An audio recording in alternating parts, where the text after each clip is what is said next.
Hi world, it's midday, it's Tuesday, it's the 31st of March 2015.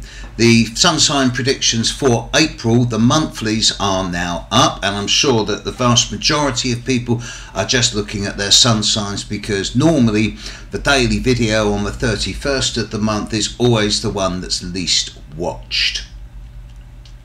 Gives me a chance to do a bit of proper astrology, actually.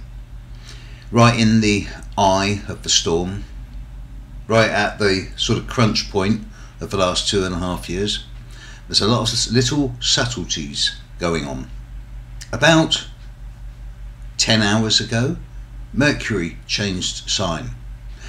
It seems a long time ago now, but it was only 1 month, 6 weeks ago, that we were still enduring what seemed like an interminable Mercury retrograde in Aquarius, and even Mercury's recent passage through Pisces has not been brief. It's been there 3-4 weeks.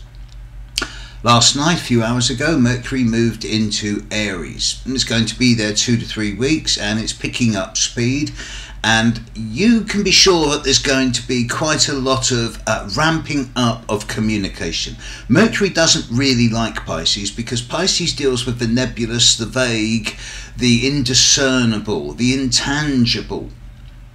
Whereas Mercury deals with the logic and the rationality and the communication systems, and it thrives on systems management and things like that, which is why it's so good with both Virgo and Gemini. But it's not comfortable in Pisces. It's like trying to explain the inexplicable, trying to make sense of the nonsense. Mercury in Aries is a very different story. It's going to bring a lot more stimulus and innovation. It's going to bring more action, especially as Mercury gets close to Uranus in a week and a half's time.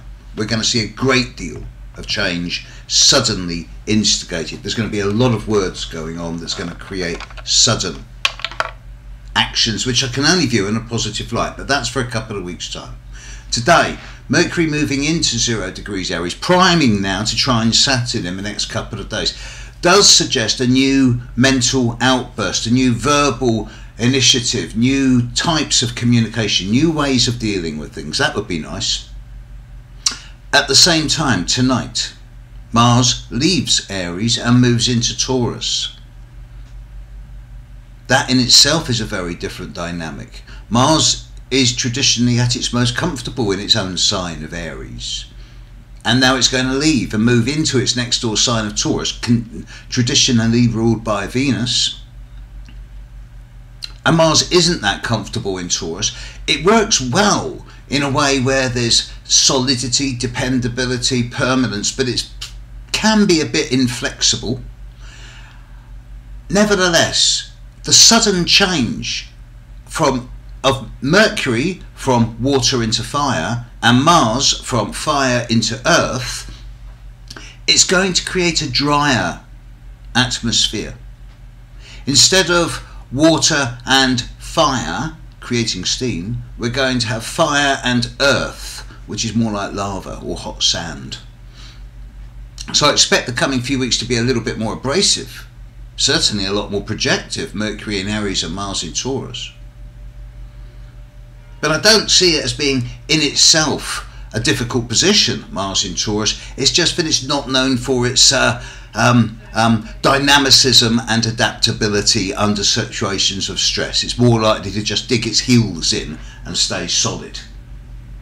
Today creates a change in the dynamic. There's going to be an energy shift notable in a good 10% of people's lives over the coming 24 hours as a result of Mercury into Aries and Mars into Taurus. And of course, with the eclipse on Saturday,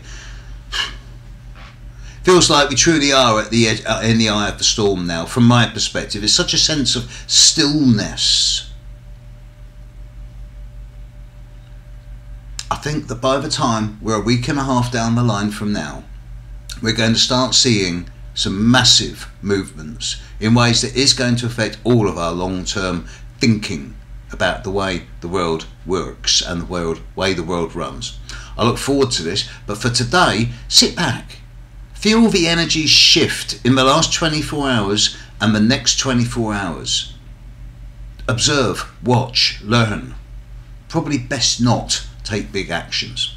Catch you later. Bye.